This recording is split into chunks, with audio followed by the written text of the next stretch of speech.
जो वचन को सुनता है, आई एम ब्लेस्ड। हाँ, पास्टर बोलता है बोलो I am blessed, I am blessed, और घर ज्यादा बोलता है ओ मेरे को तो पैसे ही है नहीं, मैं तो गरीब ही बहुत हूं। क्योंकि वो वचन को सिर्फ क्या करता है, सुनता है और जल्दी भूल जाता है। अपना चेहरा देखता है और फिर भूल जाता है कि मैं कैसा था। अगर तुम ये बिलीव करते हो कि तुम ब्लेस्ड हो, जब तुम्हारे पास खाना नहीं है तब भी तुम ब्लेस्ड हो, तुम अपने आप को ब्लेस्ड बोलते रहोगे और हेवन को वो ब्लेसिंग को रिलीज करना होगा तुम्हारी लाइफ के ऊपर। जो कोई व्यक्ति स्वतंत्रता की सिद्ध व्यवस्था पर ध्यान करता रहता है, वह अपने काम में इसलिए आशीष पाएगा कि सुनकर भूलता नहीं, परंतु वैसा ही काम करता है। But whose looketh into the perfect law of liberty? कहता स्वतंत्रता की एक सिद्ध व्यवस्था है। क्या है? किसकी?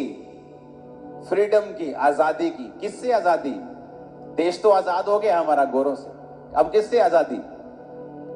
हाँ, शैतान से, उसके किंगडम से, उसकी बीमारियों से, उसके कलेशों से, उसके अटैक से, श्राप से, गंदगी से, दुष्ट आत्माओं से, जादू से, टोनों से, कमजोरियों से। परमेश्वर ने कहा उस आजादी की एक सिद्ध व्यवस्था है, परफेक्ट लॉ है। आप मेरी बात समझ रहे कि नहीं? कहता जो कोई स्वतंत्रता की सिद्ध व्यवस्था पर ध्यान करता रहता है। एक औरत ने वचन सुना, मांगो तो दिया जाएगा। घर गई, कभी परमेश्वर मैनू बैला दी जोड़ी चाहिए। एक दिन मंगया, दो दिन बड़ी जोश, तीजे दिन बहुत जोश, चौथे दिन थोड़ा जोश ठंडा, पंजवें दिन होर ठंडा, सतवें दिन एक लाइन दी प्रेयर, प्रभु जी बैला दी जोड़ी चाहिए, आमीन, खत्म प्रेयर। उसे लगा अब होगा नहीं। एक परमेश्वर का दास उसके घर आया और उसने कहा कि जब मैं प्रेयर कर रहा हूं तो मैं 2 सांप देख रहा हूं और उनके पेट बहुत बड़े बड़े हैं। क्या तू प्रभु से कुछ मांग रही थी ऐसा? क्योंकि मैं देख रहा हूं कि जब तूने मांगना छोड़ दिया तो वो शैतान तेरी आशीष को खा गया। परमेश्वर ने कहा, जब उसने दूत को भेजा, दानियेल के पास दूत आया और उसने कहा जब तूने रोजे रखने शुरू किए थे, जब तूने प्रार्थना करनी शुरू की थी, तो पहले ही दिन परमेश्वर ने मुझे आसमान से तेरा उत्तर देने के लिए भेज दिया था। लेकिन जब मैं तेरा उत्तर लेके आ रहा था तो एक शैतान मुझे रोके रहा और मैं 21 दिन तक उसका सामना करता रहा। अब विश्वासी मांग चुका है, परमेश्वर भेज चुका है, लेकिन बाइबल कहती है इस रास्ते में शैतान उस आशीष को रोके हुए है ताकि उसके विश्वास को खराब कर सके कि प्रार्थना करने से कोई फायदा नहीं होगा। तो परमेश्वर ने कहा जो कोई स्वतंत्रता की सिद्ध व्यवस्था पर ध्यान एक बार करता है, क्या लिखा है? कहता करता रहता है। आज आपको बिलीव है उसके कोड़े खाने से मैं चंगा हो चुका हूं, कल अगर रिपोर्ट और बुरी आती है आप फिर परमेश्वर के प्रेजेंस में जाएंगे और बोलेंगे खुदावंद नहीं, तेरे वचन में लिखा तेरे कोड़े खाने से मैं चंगा हो चुका हूं। आप फिर प्रेयर करेंगे, आप वही फास्टिंग करेंगे, आप उस वचन के साथ लिपटे रहेंगे, आप अपने विश्वास को छोड़ेंगे नहीं। उसने कहा ये परफेक्ट लॉ ऑफ लिबर्टी है, ये एक सिद्ध व्यवस्था है। सिद्ध व्यवस्था का मतलब होता है ऐसी व्यवस्था जो कभी भी फेल नहीं होती। कितने समझ रहे हैं? कहता है ऐसी सिद्ध व्यवस्था है जो कभी फेल नहीं होती। जब परमेश्वर ने मुझे छुड़ाना था और मैं अपनी लाइफ के उन दिनों में था, मुझे ऐसा लगता था, आपको मैं सच कह रहा हूं, सेवकाई में आने के बाद भी मुझे यकीन नहीं था कि इन चीजों से परमेश्वर मुझे छुटकारा दे सकता है। जबकि हीलिंग लोगों की लाइफ में हो रही थी, लेकिन मुझे ऐसा लगता कि ये चीजें बहुत बड़ी हैं, ये चीजों से मुश्किल है छूटना। ये तो डॉक्टर भी हाथ खड़े कर चुके हैं। और एक दिन पवित्र आत्मा ने मुझसे कहा कि रोज घंटों मेरी प्रेजेंस में बैठना है। तो मैं क्या करता था, शाम को 3-4 बजे मैं प्रेयर के रूम में चला जाता था, वहां पे टीम होती थी, तो उनको मालूम था कि मैं आ गया हूं, अब 6-8 घंटे इनके कहीं मैं हिलने नहीं दूंगा।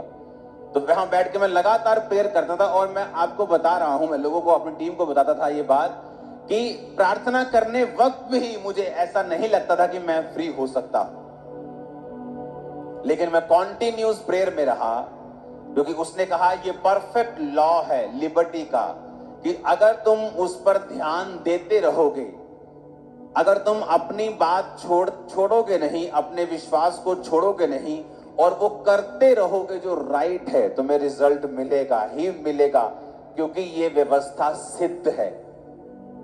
वो तो कबूतर जा रहे हैं हालेलुया। ये व्यवस्था क्या है?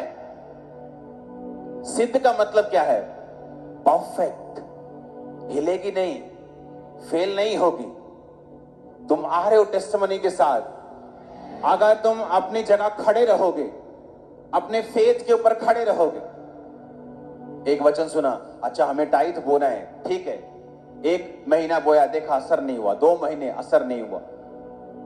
बाइबल कहती है, ऐ मूर्ख, किसान भी जब बीज डालता है तो 6 महीने, 3 महीने, 4-5 महीने धीरज रखता है।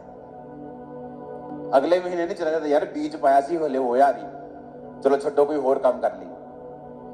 लेकिन अगर वो धीरज रखता है और पहली बारिश और अंतिम बारिश, क्योंकि पुराने समय में बारिश के ऊपर खेतियां निर्भर करती थी, उसकी आस करता है और विश्वास करता है कि वो फल लेके आएगा, तो परमेश्वर ने कहा तुम भी ये बात समझ लो कि जो बीज तुम में बोया गया वो फल लेके आएगा। जो तुमने सुना कि स्वतंत्रता की सिद्ध व्यवस्था है, मुझे अपनी फाइनेंशियल फ्रीडम चाहिए, मैं गरीबी से थक गया हूं, मैं ये फिजूल खर्ची थक गया हूं, मैं शैतानी चीजों थक गया हूं, मैं टाइट बोऊंगा, 1 बार, 2 बार, 3 बार, 1 साल, 2 साल, वो रिजल्ट आएगा। क्यों? क्योंकि वो परफेक्ट लॉ ऑफ लिबर्टी है। जो व्यवस्था परमेश्वर ने बनाई है वो बिल्कुल सिद्ध है, उसमें 1% भी फेल होने का चांस नहीं है। हालेलुया। 1% भी। अगर आपको हीलिंग चाहिए, उसके लिए व्यवस्था बनी है। अपने शरीरों को पवित्र कीजिए, प्रार्थना में जाइए, अंगीकार कीजिए, परमेश्वर के करीब जाइए, अंगीकार कीजिए उसके कोड़े खाने से मैं चंगा हो चुका हूं, प्रभु की आत्मा की अगुवाई मांगिए, प्रार्थना सभाओं में मांस पैर को कीजिए, आमीन आमीन बोलिए, विश्वास को कीजिए। वो स्वतंत्रता की सिद्ध व्यवस्था है। लेकिन उसने ये नहीं कहा कि 1 बार करो, उसने कहा जो कोई स्वतंत्रता की सिद्ध व्यवस्था पर ध्यान करता रहता है, कॉन्टिन्यूस, रोज। आज आपका दिल कर रहा है, कल नहीं करेगा। आज प्रार्थना करने का दिल कर रहा है, लोग आके पूछते हैं, कई बार बोलते हैं कि पास्टर जी मेरा प्रार्थना करने को दिल नहीं करता, तो मैंने कहा मेरा भी नहीं करता दिल नहीं करेगा प्रेयर करने का। लेकिन जब आपको वचन का ज्ञान हो जाता है, आपको ये मालूम हो जाता है कि ये राइट है, ये रॉन्ग है, आप उसके लिए खड़े रहते हैं। दुनिया तड़फे, दुनिया मरे, दुनिया लोट लोट के डांस करे, आप अपनी सच्चाई से हटेंगे नहीं कभी। आप समझ रहे हैं मेरी बात? मैं अपने बर्थडे वाले दिन या तो नाइजीरिया में होता था अपने स्पिरिचुअल फादर के पास, या अगर मैं यहां पे हूं, आपने मुझे कभी भी बर्थडे वाले दिन बाहर नहीं देखा होगा। मैं सुबह घुसता हूं प्रेयर रूम में, रात को 4 जनवरी को घुसता हूं, 5 जनवरी को निकलता हूं। मेरा पहला व्यक्ति, मेरा पहला शख्स जिससे मैं बर्थडे में एंटर करते वक्त बात करता हूं, वो पवित्र आत्मा है। पिछले कई सालों से मेरा परिवार वेट कर रहा होता है, किसी से मैं बात नहीं करता, क्योंकि मुझे ये मालूम है अगले साल जो मुझे चाहिए वो कौन दे सकता है? वो डीजे पर गाना दे सकता है? हाँ, तनक तनक तनक दे सकता है। अगर मेरा बर्थडे वहां बीतेगा तो अगला साल भी शैतान पूरी तनक तनक करेगा। आप समझ रहे मेरी बात? तो मुझे पता है कि वो ग्रेस मुझे प्रभु की प्रेजेंस से मिलनी है, तो मैं अपना बर्थडे उसकी प्रेजेंस में बिताता हूं। कितने मेरी बात को समझ रहे हैं? ना मुझे बर्थडे मनाने का शौक है, आप लोगों में आ जाता हूं, इधर से फूल लिए, उधर से 2 फूल लिए, ये मेरा बर्थडे है। हालेलुया। मुझे मालूम है कि मेरा हर दिन बर्थडे है, अगर पवित्र आत्मा मेरे साथ है तो मैं उस प्रेजेंस में, क्योंकि मुझे स्वतंत्रता की सिद्ध व्यवस्था मालूम हो गई, मुझे ये सोर्स मालूम हो चुका है कि मेरा सोर्स कौन है। आज प्रॉब्लम ये है कि लोगों को अपना सोर्स पता नहीं कि मुझे बरकत चाहिए कहां से आएगी। वो रिश्तेदारों की ओर देखते हैं, डॉक्टर्स की ओर देखते हैं, आदमियों की ओर देखते हैं। जब आपको स्वतंत्रता की सिद्ध व्यवस्था, परफेक्ट लॉ है, कहता कभी भी ये टूटता नहीं, ये फेल नहीं होता, ये कम नहीं होता, आज काम करेगा कल नहीं करेगा, अच्छा 2000 साल पहले बना था आज की दुनिया में काम करेगा, कहता है ऐसा नहीं है, ये परफेक्ट है, आज भी काम करेगा, 100% काम करेगा अगर तुम चलोगे तो करना क्या होगा? अब मुझे अपना सोर्स ढूंढना होगा कि मेरा सोर्स, जो मेरा सोता जो है वो परमेश्वर है, तो मुझे अपना समय परमेश्वर को देना है ताकि मैं अपने सोर्स से सभी चीजों को ले सकूं। आमीन। कितने समझ रहे हैं इन चीजों को? इसीलिए मुझे किसी चीज के लिए जिन चीजों पर लोगों का जोर लगता है, हालेलुया, आप कोई चीज आप देख लो, इंटरनेट के ऊपर कहीं भी देख लो, मैं कहीं जोर लगाने में नहीं जाता हूं। जब आप प्रभु के साथ हैं, आपके साथ इतने हजारों लोग बिना पे के खड़े हो जाते हैं कि लोग बोलते हैं यार ये किससे पंगा लिया मैंने। आप समझ रहे मेरी बात? क्योंकि मेरा सोर्स कौन है? पवित्र आत्मा। मेरा समय किसके साथ जा रहा है? जब आपको सोर्स मालूम होता है कि मेरी ब्लेसिंग का, मेरी ताकत का सोर्स परमेश्वर है, आप फिर बेचिंत हो जाते हैं और ये स्वतंत्रता की सिद्ध व्यवस्था पर ध्यान करता रहता है और वो अपने काम में इसलिए आशीष पाएगा कि सुनकर भूलता नहीं। उसे सुन गया कि मुझे टाइट देना है, सुन गया मुझे प्रेयर करनी, सुन गया मुझे इस तरह से परमेश्वर में चलना है, और बाइबल कहती फिर उसे भूलता नहीं, उसे रोज करता है, दिल करे ना करे, मन करे ना करे, सिचुएशन बदल जाए, परिस्थितियां बदल जाए, लेकिन वो उसी वचन पे खड़ा रहता है, तो बाइबल कहती उससे स्वतंत्रता पाने से कोई भी रोक नहीं सकता। अगर आप जेन्युइन हैं और आप परमेश्वर से एक जेन्युइन फ्रीडम को लेना चाहते हैं, आपको वचन के ऊपर कंप्लीट चलना पड़ेगा। 31 का वचन सुना, वेदी प्रार्थना की बना ली और 10 दिन बाद वेदी कहाँ है जी? पता ही नहीं। इसलिए उसने कहा वो वचन को सुनकर भूलता नहीं और वैसा ही काम करता है। 31 को मुझे सुना था, मुझे वेदी बनानी है प्रेयर की, वेदी बनाई, जनवरी को भी बनी हुई है, फरवरी को बनी हुई है, मार्च भी बनी हुई है। आप मेरी बात समझ रहे कि नहीं? ये नहीं 31 को वचन सुना, 2, 3, 4 जनवरी को बनी, 5 को मिस हो गई, 6 को मिस हो गई, 10 ਨੂੰ फिर खोता बोर्ड थे, फिर वही कुछ, वही गाने, वही टीवी, वही सिस्टम, कुछ बदला नहीं। बस 31 नाइट के बाद 4 दिन बदले, उसके बाद फिर ओथे दे ओथे। इसलिए परमेश्वर ने कहा तुम डिलीवर नहीं, इसलिए तुम स्वतंत्र नहीं, इसीलिए तुम कंट्रोल नहीं कर पा रहे अपनी लाइफ के उन हिस्सों को जहां तुम चाहते हो कंट्रोल हो।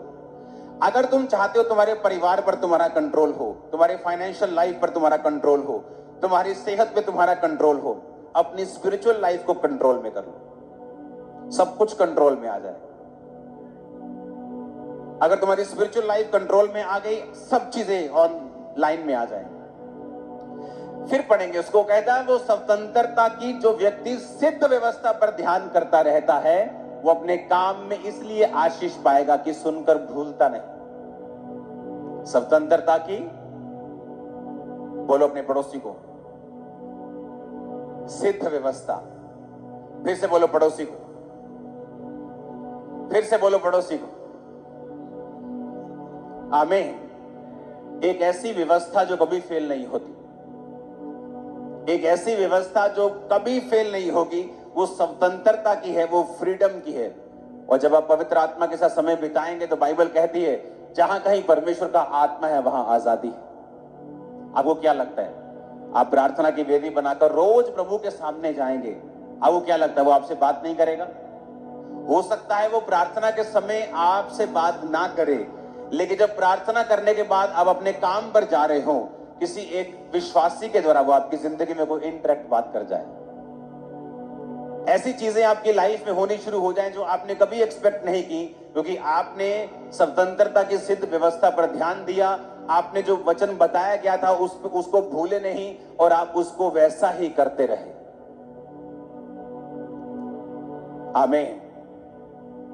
उसने कहा वो व्यक्ति भूलता नहीं परंतु वैसा ही करता है। अपने पड़ोसी को बोलो जैसा सुना है वैसा ही करना है।